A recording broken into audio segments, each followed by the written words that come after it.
السلام علیکم جی، آصف محمود حاضر خدمت ہے۔ ناظرین، ہم بات کر رہے ہیں آج کے پاکستان کا معاشرہ کس سمت میں بڑھ رہا ہے اور پاکستان کی سیاست کہاں کھڑی ہے۔ یوں محسوس ہو رہا ہے کہ یورپ کے اندر جو تبدیلی انڈسٹریلائزیشن کے بعد آئی تھی اور پورے معاشرے کے سوچنے سمجھنے کے انداز بدل گئے تھے، وہ تبدیلی پاکستان میں سوشل میڈیا کے ذریعے آئی ہے۔ اور سوشل میڈیا نے سوچوں کو اس طرح بدلا ہے، یعنی اس کے منفی چیزوں کو آپ الگ کر دیں، میں اس کے پازیٹیو اس کی بات کر رہا ہوں کہ گاہے محسوس ہوتا ہے کہ آپ کا نوجوان، اس معاشرے کو نوجوان، وہ اپنی سوچوں میں، اپنی خواہشات میں، اپنی توقعات میں اور گڈ گورننس کے تعاقب میں بہت آگے چلا گیا ہے اور سیاست بہت پیچھے رہ گئی ہے۔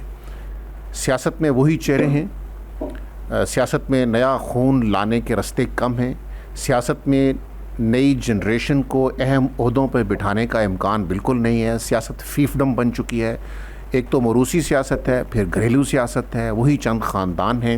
ایسے میں یوں محسوس ہوتا ہے کہ معاشرہ اپنے اس سیاسی سسٹم سے لاتعلق ہو رہا ہے، نیا نوجوان اس سیاسی سسٹم سے لاتعلق ہو رہا ہے۔ وہ یہ حلیے بھی مجھے لگتا ہے کہ اس کے لیے اجنبی ہیں، یہ طرز سیاست بھی معاشرے کے لیے تھوڑی تھوڑی اجنبی ہے۔ تو اب سوال یہ ہے کہ سیاست اس معاشرے کو اپنے اندر کیسے سموئے گی، اس کو ساتھ لے کر کیسے چلے گی، کیونکہ سیاست اصل میں اپنے معاشرے کی نباز ہوتی ہے، اس کی نبض پہ ہاتھ رکھتی ہے، اس کے مسائل کو سمجھتی ہے، اسے انگیج کرتی ہے اور لوگوں میں شراکت اقتدار کا احساس دلاتی ہے لوگوں کو۔ اگر یہ نہیں ہے اور لوگوں کو اگر یہ احساس نہیں ہے کہ یہ میری حکومت ہے اور یہ میرے مسائل کو سمجھتی ہے، تو پھر مسائل پیدا ہوتے ہیں۔ آج وزیر داخلہ صاحب نے، نقوی صاحب نے بھی اسی چیز کی طرف اشارہ کیا اور انہوں نے کہا کہ معاملات کو بہتر کریں، نئے صوبے بنانے کی ضرورت ہے، گڈ گورننس کی ضرورت ہے، ورنہ کاکروچ پارٹی کی طرح کی کوئی چیز اٹھے گی اور پھر مسئلہ ہو جائے گا۔ تو وزیر داخلہ کیا کہہ رہے ہیں، کس سے مخاطب ہیں، اور یہ صوبے ہماری کس حد تک انتظامی ضرورت ہیں، یہ کس حد تک ہمارے مسائل کو حل کر پائیں گے، معاشرے میں اور سیاست میں انٹیگریشن کیسے ہو پائے گی، سیاست اپنے معاشرے کی حقیقی نمائندہ کیسے بن پائے گی اور بن بھی پائے گی یا نہیں، یہ وہ ہے ہمارے آج کے سوالات جس کے اوپر ہم بات کریں گے۔ ہمارے ساتھ قمر دلشاد صاحب ہیں، سابق secretary election commission of Pakistan کے، سابق وزیر قانون ہیں پنجاب کے، کیئر ٹیکر گورنمنٹ میں۔ قمر صاحب آپ کا بہت شکریہ۔ ہمارے ساتھ ڈاکٹر محمد زمان صاحب ہیں، سابق چیئرمین ہیں سوشیالوجی کے قائد یونیورسٹی کے، سماجیات کے ماہر ہیں۔ سماجیات پہ ہمارے یہاں کم ہی بات ہوتی ہے، لیکن آج ہم کوشش کریں گے کہ سماجیات کے حوالے سے ان سے بات کریں۔ اور ہمارے ساتھ ذکی اعجاز صاحب وائس پریزیڈنٹ ہیں federation of Pakistan chambers of commerce and industry کے۔ اس کے ساتھ ہمارے ساتھ شاہ غلام قادر صاحب ہوں گے، PMLN سے آپ کا تعلق ہے، AJK سے۔ میں سب مہمانوں کو خوش آمدید کہتا ہوں اور قمر دلشاد صاحب میں آغاز آپ سے کرتا ہوں۔ کاکروچ پارٹی کی دستک آپ بھی سن رہے ہیں جو نقوی صاحب کو سنائی دی ہے، یہ دستک کیوں اور کیسے سنائی دی ہے اچانک، یہ کیا تبدیلی ہے؟ وہ متنبع کر رہے ہیں کہ بھائی ٹھیک ہو جائیں ورنہ کاکروچوں جیسا کوئی سلسلہ کھڑا ہو سکتا ہے۔ محسن نقوی صاحب جو ہیں پاکستان کے وزیر داخلہ، ہم نے ان کے ساتھ کام کیا ہے، میں ان کے ساتھ منسٹری کے طور پر، ہمارے وہ کیئر ٹیکر گورنمنٹ میں چیف منسٹر تھے، وہ بڑے اپرائٹ قسم کے ہیں۔ محسن نقوی صاحب بڑے صاف گوئی سے بات کرتے ہیں، کیبنٹ میٹنگ میں بھی مختصر بات کرتے تھے، اور جہاں بھی کہیں اپنے فنکشن کیا، جو اٹینڈ کیا، مختصر بات کر کے صاف گوئی سے بات کرتے تھے۔ آج انہوں نے آئینہ دکھا دیا ہے کہ جناب آپ لیپ ٹاپ دے رہے ہیں، نوجوان اس سے مطمئن نہیں ہیں۔ اب حالانکہ وہ لیپ ٹاپ کی اسکیم تو وزیر ہے، پرائم منسٹر صاحب بھی دیتے رہتے ہیں، اور اس طرح پنجاب میں بھی مریم نواز بھی دیتے رہتی ہے، لیکن سارا معاملات انہوں نے یہ ثابت کر دیا ہے کہ آپ کی یہ سارے سسٹم سے نوجوان مطمئن نہیں ہیں۔ یہ انہوں نے ایک بہت بڑی الارمنگ پوزیشن دکھا دی ہے، اور انہوں نے صاف گوئی سے بتا دیا ہے کہ آپ لوگوں کو روزگار چاہیے، ان کو باقاعدہ ان کا جو ہے بے چینی پیدا ہو رہی ہے، بے چینی کو ختم کریں آپ۔ اور اس کا ساتھ ساتھ یہ بھی دیکھ رہے ہیں کہ یہ چند روز سے بڑی اہم تبدیلیاں آ رہی ہیں۔ جناب بلاول زرداری صاحب جو ہیں، وہ بھی جو جس انداز سے مخاطب ہیں اپنے وفاقی حکومت کے ساتھ، اس سے یہ نظر آ رہا ہے کہ انہوں نے بھی اپنی وفاقی حکومت کو چارج شیٹ کر دیا ہے۔ انہوں نے صاف طور پہ کہا ہے کہ آپ اپنے 45 کی پیداوار ہیں، یعنی ملک کا اتنی بڑی سیاسی شخصیت ہے، آپ بلاول زرداری وہ کہہ رہے ہیں۔ سندھ گورنمنٹ جو ہے وہ بھی یہی استعمال کر رہی ہے، اور ساتھ ساتھ ہماری فیڈرل گورنمنٹ نے یہ کہنا شروع کر دیا ہے کہ جناب سندھ کا سارا بجٹ دبئی جا رہا ہے۔ لیکن بلاول زرداری نے جو بات کہی ریاست کے بارے میں، تو بعد میں ظاہر ہے انہوں نے اپنی وضاحت کر دی ہے کہ ریاست میں تمام ادارے ہوتے ہیں، پریزیڈنٹ آف پاکستان بھی ہے، چیئرمین سینٹ ہے، اسپیکر قومی اسمبلی ہے، چیف الیکشن کمشنر ہے، اور اس کے بعد سب سے بڑی بات اسٹیبلشمنٹ کے ساتھ ہے افواج پاکستان ہے۔ تو وہ ان کو ذکر کیا کہ جس سے کہ انہوں نے کہا کہ ہم اس سے مطمئن نہیں ہیں، ان کا ایک پارٹی چکاؤ جا رہا ہے۔ کنور صاحب ایک بڑا اہم سوال ہے، پھر آپ کی بات کی طرف آگے بڑھیں گے۔ بلاول صاحب نے جو ریاست سے شکوہ کیا ہے وہ عوامی حقوق کے لیے کیا ہے نا، عام آدمی کی رائٹس کے لیے کیا ہے۔ اچھا، کانسٹیٹیوشن آف پاکستان میں لکھا ہوا ہے کہ جب عام آدمی کے بنیادی حقوق کی بات ہوگی تو ہر وہ حکومت اور ہر وہ ادارہ ریاست سمجھا جائے گا جو لوگوں سے ٹیکس وصول کرتا ہے یا ٹیکس لگا سکتا ہے لوگوں پر۔ اس کا مطلب ہے کہ بلاول صاحب کی سندھ حکومت بھی ریاست ہے، اس کا مطلب ہے کہ یونین کونسل بھی ریاست ہے۔ تو پھر مطلب یہ کتنا آسان ہے کہ آپ ریاست کا لفظ لے کے آپ تنقید کر دیں اور آپ یہ نہ بتائیں کہ میرے سندھ میں گڈ گورننس کا عالم کیا ہے۔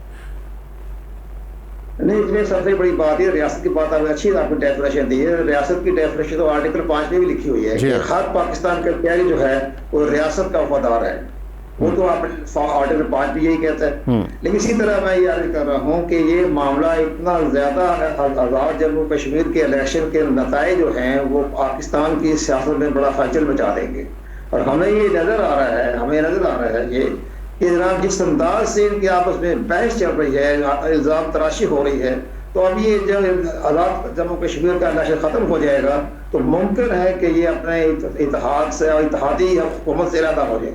ہمیں اتحادی حکومت سے علیحدہ ہونے کے بارے میں جو ہے یہ سب ہمارے ذہن میں خدشات بھی ہے اور تحفظات بھی ہیں کہ ممکن ہے کہ علیحدہ ہو جائیں۔ کنور صاحب یہ بتائیے کہ محسن نقوی صاحب آپ کے وزیر اعلیٰ تھے، آپ ان کے کیبنٹ منسٹر تھے، نقوی صاحب کس سے مخاطب ہیں؟ نقوی صاحب کس کو بتا رہے ہیں کہ کاکروچ آ سکتے ہیں، ٹھیک ہو جاؤ، سیدھے ہو جاؤ؟ وہ پرائم منسٹر بتا رہے ہیں نا۔ تو یہ بات کنور صاحب یہ بات پرائم منسٹر کو کیبنٹ میٹنگ میں بھی بتائی جا سکتی ہے۔ یہ بات جب پبلک میں بتائی گئی ہے تو پھر اس کے پیچھے کوئی حکمت ہوگی نا، وہ حکمت کیا ہے؟ حکمت یہ ہے کہ ان کا نظر آ گیا ہے کہ یہ حکومت جو ہے کہ دن گنے جا چکے ہیں۔ بلاول زرداری کی تقریر سے اندازہ ہمیں یہی ہو رہا ہے کہ انہوں نے اتحاد سے علیحدہ ہو جانا ہے، اور اتحاد سے علیحدہ ہونے کے بعد ان کے پاس میجارٹی جو رہے گی مسلم لیگ کے پاس 169 ان کے پاس ہیں، لیکن اس میں اگر چھوٹی جماعتیں جو ہیں، مثلا علیم خان کی جماعت ہے، اعجاز الحق ایک ووٹ لے کر بیٹھے ہوئے ہیں، اور باقی پارٹی ہے، اگر یہ 4-5 جو ہے نکل گئے تو پھر حکومت جو ہے تحلیل ہو جائے گی اور اسمبلی میں تحلیل ہو جائے گی، کیونکہ حکومت اعتماد کا ووٹ نہیں لے سکے گی۔ کنور صاحب تو یہ سب اشارے گزر رہے ہیں۔ کنور صاحب آپ نے کہا کہ محسن نقوی صاحب حکومت کو بتا رہے ہیں، اور آپ کا کہنا ہے کہ لگ یہ رہا ہے کہ بات ختم ہونے والی۔ اچھا مجھے یہ بتائیے کہ وہ حکومت کی اصلاح چاہتے ہیں اس لیے حکومت کو بتا رہے ہیں، یا وہ ایک میسج دے رہے ہیں کہ بھائی کچھ تبدیلی کی دستک سنائی دے رہے ہیں؟ نہیں ٹھیک ہے، انہوں نے بہت بڑا میسج دے دیا۔ انہوں نے یہ کہا کہ نوجوانوں کی جو کروج کا نام لیا ہے، نوجوانوں کی تحریک کا ایک آئینہ دکھا دیا انہوں نے۔ اب دیکھ رہے پاکستان میں 3.5 کروڑ نوجوان ہیں 18 سے 25 سال کی عمر تک کے، وہ سارے معاملات کو انہوں نے ایک سبق بتا دیا ہے۔ بڑی اہم عادت تھا، دیکھو نا میاں عمر میں محمود نے فنکشن کیا اسلام آباد میں، اور بڑی بڑی اہم شخصیات ان میں شامل تھی۔ اس میں جو میسج دیا ہے وہ میسج پر بڑا زور میں یہ نظر آ رہا ہے کہ انہیں محسوس ہو چکا ہے کہ حکومت جو ہے اب وہ اپنے منزل کی طرف نہیں جائے گی، حکومت کا خطرہ پیدا ہو گیا ہے بلاول زرداری کے مسائل کے دیکھتے ہوئے کہ یہ معاملہ گڑبڑ ہو چکا ہے۔ اور انہوں نے ملاقات کی آصف علی زرداری کے ساتھ بھی، پریزیڈنٹ پاکستان کے ساتھ، اور صاحب کے بہت اچھے دوستوں سے تعلق۔ کنور صاحب کیا پاکستان تحریک انصاف اس سٹیٹمنٹ کو اس طرح انٹرپریٹ نہیں کرے گی کہ یہ تو یہی تو ہم کہتے ہیں جو وزیر داخلہ کہہ رہے ہیں؟ ٹھیک ہے، سارے یہی کہہ رہے ہیں۔ دیکھو جی، بلاول زرداری یہی کہہ رہا ہے، شجیل المحمود یہی کہہ رہے ہیں کہ انہوں نے جتنے فارم 47 کی گردان کی ہوئی دونوں نے، وہی بات تحریک انصاف کہہ رہی ہے۔ تحریک انصاف کا جو موقف ہے وہی بیان بلاول زرداری کہہ رہے ہیں کہ جناب آپ فارم 47 کی پیداوار ہیں۔ اور اس کے بعد کل مجیب الرحمان شامی نے بھی یہ بات کہی ہے، انہوں نے بھی یہی کہا ہے کہ جناب ان کے دن گنے جا چکے ہیں اور یہ سارا معاملہ ختم ہو جائے گا۔ اب ان کا اکٹھے بیٹھنا مشکل نظر آ رہا ہے۔ شامی صاحب تو خیر آج ایک بات کہہ رہے ہیں، کل دوسری بھی کہہ دیں گے، وہ تو کوئی ایسا ایشو نہیں ہے، نہ کوئی سیاسی تجزیہ کار کون سی اتھارٹی ہوتا ہے۔ سر مجھے یہ بتائیں کہ اب آگے آپ کیا دیکھ رہے ہیں؟ مجھے یہ نظر آ رہا ہے کہ یہ چند ہفتوں میں یہ آپ کی جو ہے قومی اسمبلی جو ہے تحلیل ہو جائے گی، اور کیئر ٹیکر سسٹم آ جائے گا، اور کیئر ٹیکر سسٹم اس طرح بہت شاندار آئے گا اور اس لحاظ سے کہ وہ ٹھیک ہے کیئر ٹیکر کے سسٹم آئے گا، پہلے بھی آیا تھا لیکن اس سے بہتر آئے گا. کیئر ٹیکر کتنے عرصے کے لیے آئے گا؟ کیئر ٹیکر کتنے عرصے کے لیے آئے گا اگر آیا؟ نہیں کیئر ٹیکر جو گورنمنٹ تحلیل ہو جائے گی، اسمبلی تحلیل ہو جائے گی. نہیں قمر صاحب میرا سوال اور ہے، میں کہہ رہا ہوں کہ لاسٹ ٹائم جو کیئر ٹیکر گورنمنٹ آئی تھی اس کو بھی آپ کو یاد ہو کہ بیئر منیمم کی فلسفی کے تحت سپریم کورٹ سے جو بیئر منیمم کی اس کو گنجائش ملی تھی وہ کافی ٹینیور بڑھ گیا تھا. تو اس دفعہ جو آئے گا وہ 90 ڈیز میں الیکشن کروائے گا یا طویل مدت کے لیے آئے گا؟ وہ طویل مدت کم سے کم 2 سال کے لیے آئے گا. لیکن آئین میں دیکھو نا، ہم بھی 90 دن کے لیے آئے تھے. آئین میں 90 دن کے لیے آئے تھے. آپ 90 دن کے لیے آئے تھے لیکن بہت دیر بیٹھے رہے تھے نا قمر دلشاد صاحب. میں یہی پوچھ رہا ہوں کہ 2 سال کی تو آئین میں گنجائش نہیں ہے. کانسٹیٹیوشن سیز کہ ود ان 90 ڈیز. آپ آئین کے بڑے ایکسپرٹ ہیں آپ ماشاءاللہ، لیکن آپ آئین کا آرٹیکل 254 کیا کہتا ہے؟ کیا کہتا ہے؟ کہ بھی ایسے حالات پیدا ہو جائیں اور آئین کی تو اس کے خلاف ورزی نہیں ہوتی اگر آپ کو ڈیلے کرتے ہیں. جیسے کہ پاسٹ کی جو کیئر گورنمنٹ تھی وہ 14 مہینے چلی، حالانکہ وہ 90 دن کے لیے آئی تھی. وہ بھی آرٹیکل 254 کا اشارہ لیا گیا تھا. اب انہیں بڑے کام کرنے پڑیں گے. سب سے بڑی بات یہ کہ یہ احتساب کریں گے اور سخت احتساب ہوگا، اور احتساب کے ساتھ یہ کہیں گے جی ہمیں اب نئے الیکٹرول بنانے ہیں. لوگوں کی عمریں بڑھ رہی ہیں، چھوٹی ہو رہی ہے، زیادہ ہو رہی ہے، نئے الیکٹرول، پھر نئی ڈیلیمیٹیشن، اور آئین کے آرٹیکل 239 میں ترمیم کر کے نئے صوبے بن رہے ہیں.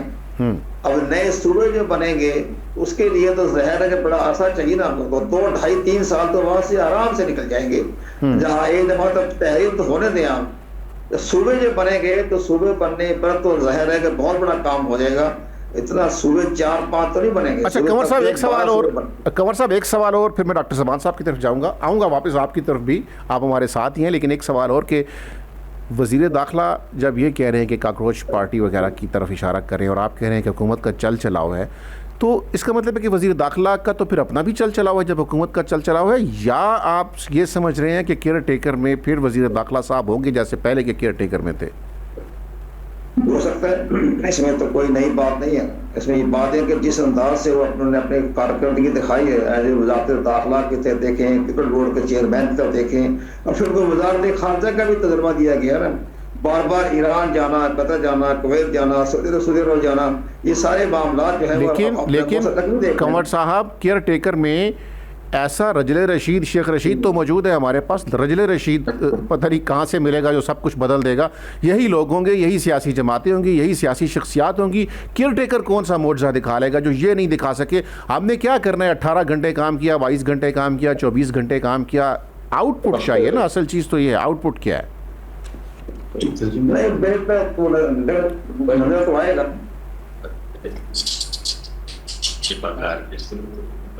گورنمنٹ نے سب سے بڑی اہم بات یہ کرنی ہے، انہوں نے احتساب کرنا ہے.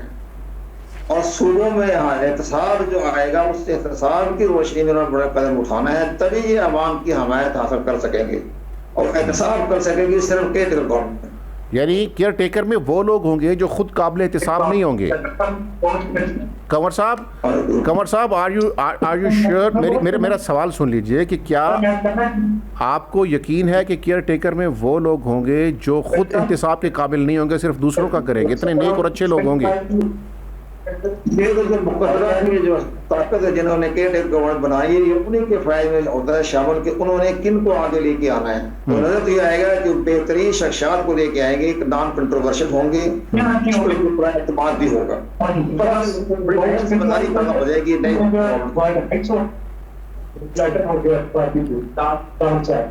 لیکن کنور صاحب کیئر ٹیکر کے مینڈیٹ میں صرف الیکشن کروانا ہے، احتساب کرنا تو نہیں ہے. جناب ہمارے ہاں جب یہ کام شروع ہو جاتا ہے نا تو راستے کھلتے جاتے ہیں.